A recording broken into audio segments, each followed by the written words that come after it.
19장 말씀에 도달했습니다. 솔로몬의 잠언이 계속 이어지고 있습니다.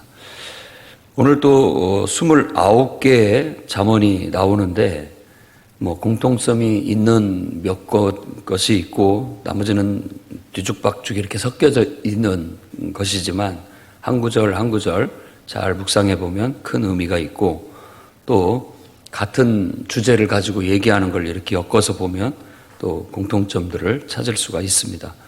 그래서 오늘 저는 이 말씀 19장에서 실패의 요인이라는 어떤 그런 주제로 오늘 말씀을 살펴보고자 합니다. 1절 말씀을 보면 가난해도 성실하게 행하는 자가 더 낫다 이렇게 말합니다. 그리고 보면 가난이라는 게 단어가 오늘 3번 정도 나오는데 4절 말씀 보면은 가난하면 친구가 끊어지고 또 7절 말씀에는 그 형제들한테도 미움을 받고 그러니까 친구들은 얼마나 더 싫어하겠느냐.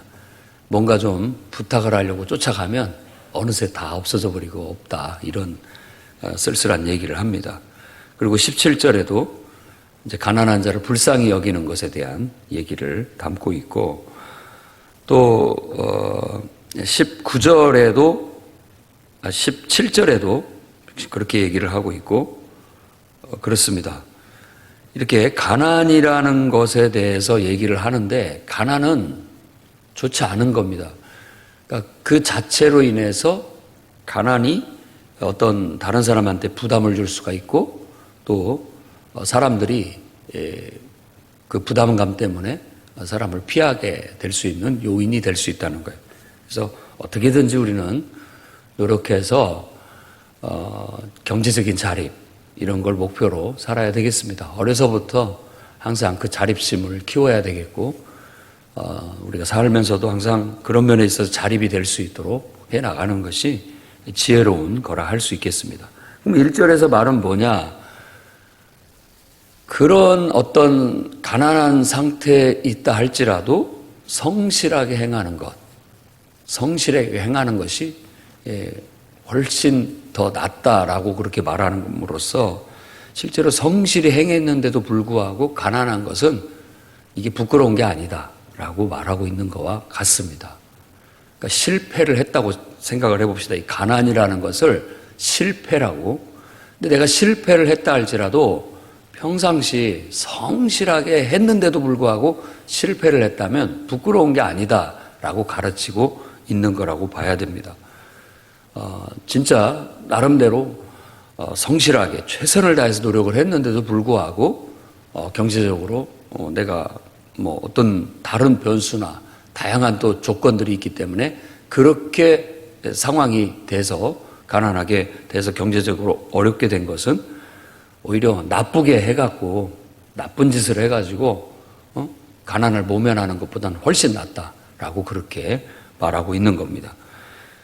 그런 사람들은 미움을 받기보다는 아까 말씀했던 것처럼 17절처럼 그런 사람에게는 도움을 줘야 됩니다. 성실하게 노력을 하는데도 불구하고 뭐가 안 되고 물론 다른 어떤 변수들을 찾아내서 지혜롭게 헤쳐나가면 좋겠지만 노력하려는 사람한테는 오히려 그 사람을 동정하고 불쌍히 여기고 여기서는 불쌍히 여긴라고 그렇게 얘기를 하고 있습니다. 그것은 여호와 하나님께 구워주는 것이다. 하나님께 빌려주는 것이다라는. 이게 이 어려운 사람을 구제하는 것이야말로 권면하고 있는 겁니다. 성실한데도 불구하고 어렵게 살 수밖에 없는 그런 상황이 도달을 했다면 그런 사람은 도와줘야 됩니다. 그럼 여기서 이제 정반대로 아주 불성실한 가난한 사람은 어떻게 해야 되느냐? 여러분이 알아서 하십시오. 사실 성경에서도 그런 사람들에 대해서는 별로 크게 동정하지 않습니다. 자기가 노력하지 않고 성실히 일하지 않으면서 맨날 도와달라고 하면 아까 그 말씀 그대로 피하시면 됩니다. 사람들은 형제고 친구고 다 그런 사람은 도망갑니다. 도와줘봤자 소용이 없다. 심지어 그런 사람을 국가에서도 도와주고 있습니다만은 한계가 있어요.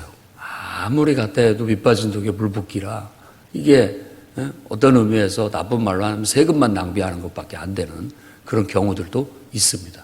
그러나 어쩔 수 없는 사람들에게는 최소한의 삶을 살아갈 수 있도록 돕는 것은 창조주 하나님의 뜻이다. 이렇게 여겨야 됩니다. 하나님이 그걸 갚아주신다라는 믿음을 가지십시오. 17절 말씀은 바로 그런 정신을 가르치고 있습니다. 누가 실패를 했다라고 할지라도 성실히 살았는데 저렇게 됐다라고 했을 때는 도와줘야 됩니다. 그건 내가 하나님께 구워주는 것처럼. 그래서 도와줄 때도 생색내지 마시고 도움을 줬을 때 왼손이 하는 거 오른손 모르게. 자, 그 말은 정말 모르게 하라는 건 불가능한 거예요. 그 말은 자기를 내세우지 말라는 뜻입니다. 내가 너를 도와줬다라는 거 의시되지 말고 그것도 강조하지도 말고 그냥 하나님께 했을 뿐이다. 하나님께 구워줬을 뿐이다. 라고 그렇게 여기면은 가장 아름답습니다. 그리고 그 사람이 나중에 뭐 잘 됐을 때 고맙다라고 사례를 하면 그야말로 이건 감사한 일이고 안 한다 할지라도 괜찮아요. 왜? 그 사람이 스스로 잘 사는 것만으로도 감사한 것이고 더 나아가서는 그 사람이 또 나 말고 다른 사람을 도와줄 수도 있기 때문에 감사한 거예요. 그냥 섭섭하게 생각하는 건 내가 그걸 하나님 앞에 구워준 게 아니라 그 사람을 도와준 거예요. 그건 하나님이 받으시는 것이 아니기 때문에 거룩한 것이 아니고 영원한 것이 아닙니다. 그러니까 뭘 하더라도 우리는 이제 모든 것들을 다 하나님 앞에 하는 것이기 때문에 그렇게 해서 그것 자체가 예배가 될 수 있도록 그냥 내 일이 아니라 인간적인 일이 아니고 인간적인 섬김이 아니라 그것이 하나님 앞에 드리는 예배로 승화시키는 것이 그리스도인들입니다. 그게 삶을 그렇게 만들어 가야 돼요. 자꾸만 인간적인 육신적인 차원으로 떨어뜨리지 말고 우리는 그렇게 살다가 이제는 하나님 믿고 더 거룩하게 살려고 거듭난 하나님과 언약한 사람들이기 때문에 매사 모든 것들을 하나님과 연관시켜서 다 모든 걸 예배로 승화시켜 나아가는 그런 삶을 사는 사람들입니다. 그렇게 된다면 우리가 실패를 해도 부끄럽지 않고 또 실패한 사람들을 도와주는 그것을 통해서 우리는 하나님께 예배하는 그런 은혜를 잊게 됩니다. 사실 3절 말씀의 핵심인데 사람이 미련하여 자기 길을 굽게 하고 마음으로 여호와를 원망한다 라고 그렇게 말하는 겁니다. 이게 미련하여 자기 길을 굽게 한다라는 것은 사람이 자기 마음대로 되지 않을 때가 있고 또 계획을 세우고 또 목표를 세우고 했는데 도전을 했는데 그게 제대로 이루어지지 않았을 때 그때 마음이 상합니다. 그리고 마음이 삐뚤어지죠. 마음이 좋을 사람 하나도 없을 겁니다. 그런데 사람이 이 악한 본성이 뭐냐면 그 원인을 자꾸만 다른 데서 찾으려고 한다는 거예요. 하나님을 원망한다라는 말은 꼭 하나님 앞에 뭐 신을 원망하든 조상 탓을 하든 남 탓을 하든 누구 탓을 한다는 겁니다. 그래서 실패의 요인을 자꾸만 외부에서 찾는 것보다는 자기 자신에서 찾는 게 좋습니다. 그러니까 앞에서 1절에서 말한 것처럼 정말 내가 악조건 속에서도 성실했는가? 진짜 내가 성실했는가? 그렇다면은 뭐 하나님 앞에 나와서는 기도로 원망할 수 있죠. 내가 이렇게 성실히 했는데 하나님 왜 내게 이런 결과를 주셨습니까? 할 수 있는 거죠. 근데 그러지도 못했으면서 하나님만을 원망하려고 하고 그러지도 못했으면서 자꾸 조상 탓을 하고 그러지도 성실하지 못했으면서도 자꾸만 환경 탓을 하고 남 탓을 하는 것은 어리석은 것이다 라고 말하고 있는 겁니다. 그 다음에 2절 말씀 보면 지식 없는 소원은 선하지 못하다. 이게 무슨 말이냐? 지식이 없는 소원. 꿈은 있어요. 바람은 있어요. 그런데 그 꿈과 바람, 소망을 얼마만큼 신중하게 깊이 숙고하고 그걸 이루려고 노력했는가. 지식이 없다는 말은 충분히 연구하고 숙고하지 않았다는 뜻입니다.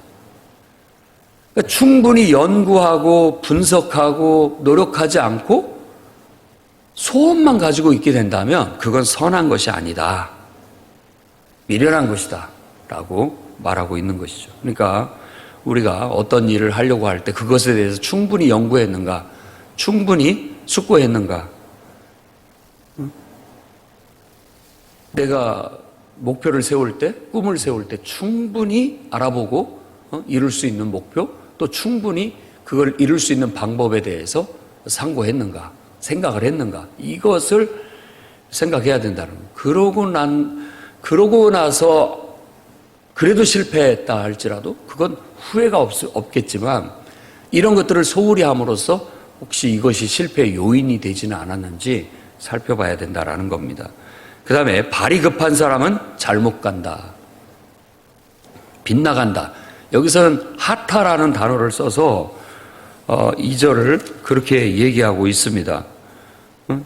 잘못 갔다라는 뜻이 하타.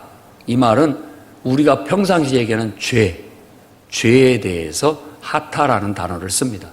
관역에서 빗나갔다. 목표에서 빗나갔다는 거예요. 발이 급하다라는 것도 바로 그런 의미죠. 우리가 어떤 계획을 세웠는데, 어떤 목표를 세웠는데 너무 급하게, 성급하게 서두르는 바람에 실패의 요인이 될 수 있다라는 겁니다. 그래서 너무 성급하지 않았는가, 너무 서두르지 않았는가 하는 것을 실패의 요인으로 꼽아볼 수 있다라는 거예요. 그 다음에 또 이 전체적인 말씀에서 실패의 요인으로 생각해 볼 수 있는 게 너무 감정을 앞세우지 않았는가. 어떤 말씀을 통해서냐. 11절 그리고 19절. 노하기를 더디하는 것이 슬기예요.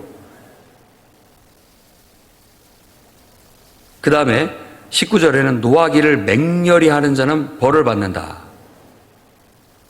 벌을 받는다. 그런 사람들을 도와주면 또 그런다. 뭐 이런 식의 말씀을 주고 있습니다. 그러니까 이걸 가만히 묵상을 해보면 이것도 실패의 요인이거든요. 노하기를 빨리 하는 거, 맹렬히 하는 거, 급하게 하는 거.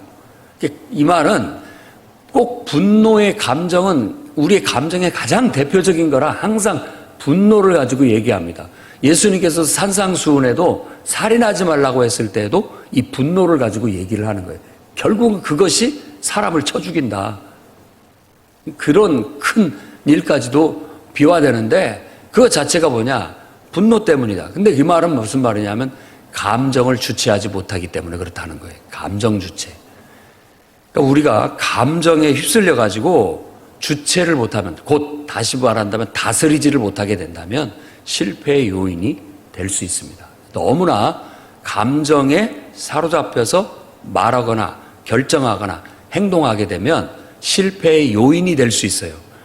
그래서 오히려 이런 감정들이 좀 일어난다 할지라도 더디게 하게 된다면 어느 정도 이 감정이라는 게 꼭 그 연기 같은 거예요. 연기. 우리가 음식 요리하면, 음식 태우면 이렇게 그 냄새가 쫙 퍼지잖아요. 그럼 어떻게 합니까, 여러분은? 한동안 이게 있을 거예요. 그럼 빨리 창문 열고 해갖고 빨리 이걸 환기를 시켜야 쾌적한 공간이 되는 것처럼 시간이 필요합니다. 감정이라는 건 확 일어났을 때 그 순간 그거에 의해서 우리가 행동을 하거나 처신을 하거나 어떤 결정을 하게 되면 꼭 뒤에 후회스러운 결과가 실패의 요인이 될 수 있지만 좀 기다려보면 감정이라는 게 이렇게 환기가 되게 되고 그때에서 우리가 제대로 판단할 수 있고 제대로 생각할 수 있고 제대로 결정할 수 있는 상황이 되게 돼요. 그래서 감정을 앞세우는 것도 실패의 요인이 될 수 있다.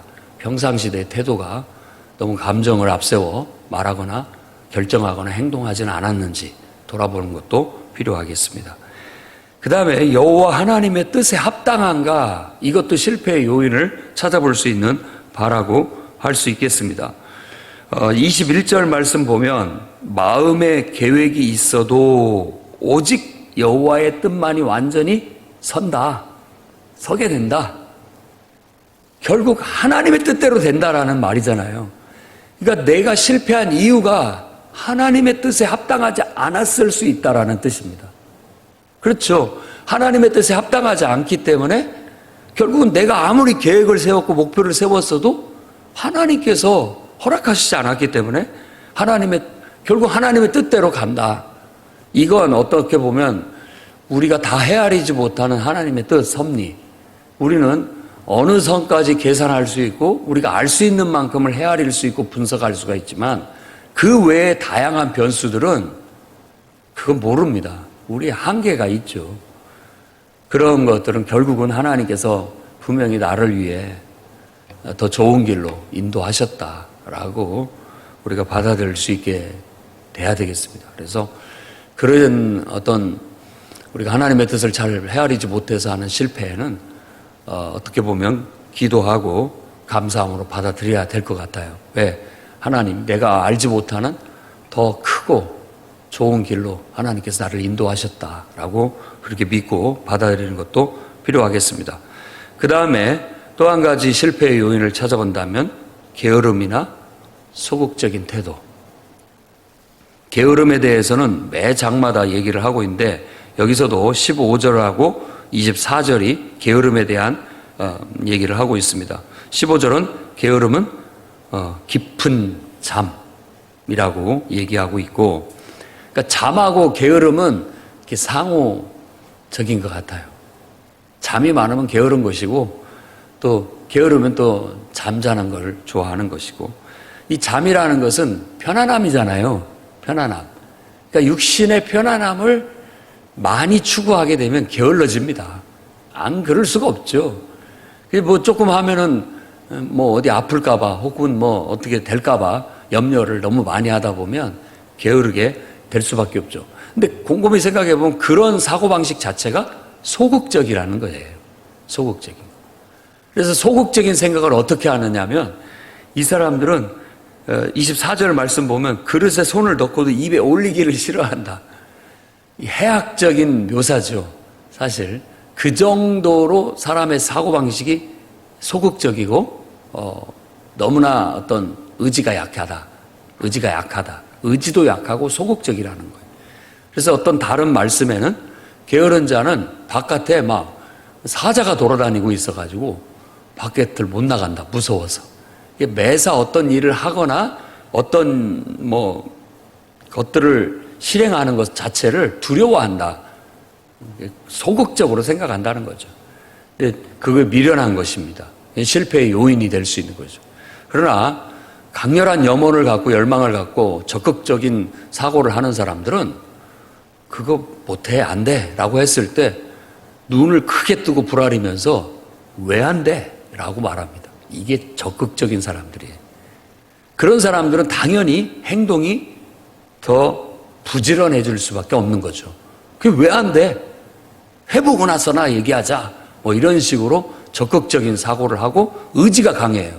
그리고 한두 번 시도를 했는데 안 된다 할지라도 포기하지 않습니다. 의지가 강하다는 거예요. 왜 실패했을까? 실패의 요인을 찾고 다시 도전해서 반드시 그걸 이뤄내고야만은 그런 것을 갖게 되는 거죠. 게으름은 어떤 의미에서는 소극적인 태도에 깊은 관계를 갖고 있습니다. 그리고 의지가 약하다는 면을 강조하고 있죠. 그러니 그것이 우리의 실패의 요인이 될 수 있다. 그러면 어떻게 해야 되냐? 의지를 강하게 한번 하기로 한 건 그냥 끝을 본다. 이런 것들이 굉장히 좋은 성공을 위한 태도라고 볼 수 있고, 안 되는 게 어디 있어? 끝까지 해보자. 안 되면 되게 하자. 이런 적극적이고 의지가 강한 태도가 더 많은 성취를 얻게 만듭니다. 이런 걸 성취도라고 그래요. 성취도. 그래서 사람을 평가할 때 성취도를 가지고 대부분 특히 지도자들을 평가할 때 성취도를 가지고 많이 평가를 합니다. 얼마만큼 많은 성취를 이루었는가. 그만큼 그 사람이 많은 더 부지런했고 성실했고 더 의지가 강했고 많이 노력했다라는 것의 척도로 생각을 하는 겁니다. 그러니 혹시라도 우리 안에 게으름이나 소극적인 것이 나를 실패로 자꾸만 이끌고 있지는 않은지 한번 돌아보시기 바랍니다. 그 다음에 마지막으로 제가 드리고 싶은 것은 거짓되거나 교만하지 않았는가.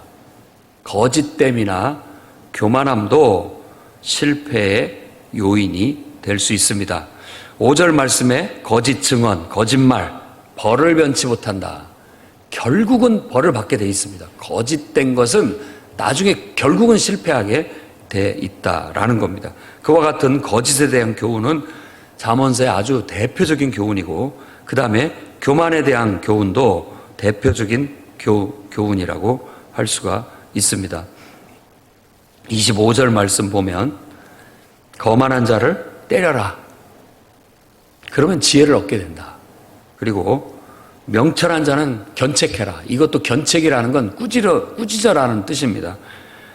그러면 지식을 얻게 된다. 지식을 얻게 된다. 누구나 다 매를 맞는 거라든지 책망을 듣는 거라든지 꾸지람을 듣는 거라든지 비판을 받는 것은 싫은 일이고 피하고 싶은 일이고 아픈 것입니다. 그러나 그것이 때로는 양약이 돼요. 양약이라는 것은 치료제가 된다는 뜻입니다. 양약 자체가 치료제 이런 말이에요. 효과적인 치료제. 그러니까 효과적인 치료제로 쓰는 거예요.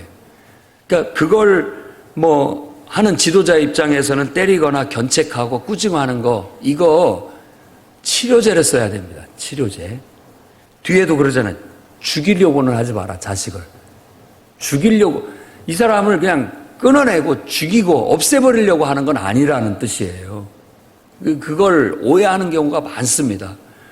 여러분들이 만일 자식을 그냥 호되게 막 화가 나가지고 혼냈고 나무랐다고 해보십시오. 내가 그 자식을 내 집안에서 쫓아내버리고 자식도 아니야 하고 완전히 그냥 없애버리려고 하는 것이 아니잖아요. 그런데 만일 자식이 그렇게 받아들였다고 생각해 보세요. 이 사람이 이 부모가 나를 싫어하는구나. 나를 미워하는구나. 이렇게 생각하고 아예 집을 나가버리고 이런다고 생각해 보십시오. 그러면 견책이 이제 제대로 효과를 못 보게 된 것이죠. 정말 바라는 것은 치료제가 돼서 그 나쁜 버릇, 나쁜 습관, 잘못된 태도 이런 것들을 고치려고 한 건데 그걸 삐뚤어지게 받아들이면 그렇게 되는 거고 그걸 제대로 받아들이게 되면 지혜를 얻고 지식을 얻게 된다. 이렇게 가르치고 있는 거예요. 그래서 혹시라도 내 안에 자꾸 거짓된 것을 쫓아가려고 하지 않는지 그리고 내 안에 이런 교만, 뭔가 배우려고 하고 겸손히 배우려고 하고 또 어떤 아픈 충고라 할지라도 받아들이려고 하고 이런 것을 갖고 있는지 갖고 있지 않은지 그런 것들이 내 인생에 자꾸만 걸림돌이 되고 나를 실패하게 만드는 요인이 아닌지를 돌아볼 필요가 있습니다. 그래서 사람은 미련해서 자기가 실패해놓고 그것을 자꾸만 다른 데서 요인을 찾는다라는 3절 말씀을 중심으로 하나님을 원망하고 남 탓을 하고 환경 탓을 하고 성격 탓을 하고 별의별 탓을 조상 탓까지 다 끌어해도 그냥 자기 마음을 위안하기 위한 합리화일 뿐이지 사실 실패의 요인은 이렇듯 자기 자신에서 찾는 것이 지혜롭고 이런 요인들을 쭉 한번 살펴보고 내가 고쳐야 할 것이 무엇일까? 내가 늘 반복적으로 실패하는 요인은 무엇일까? 한번 돌아보고 그걸 벗겨내는 지혜를 얻으시기를 주의 이름으로 축원합니다.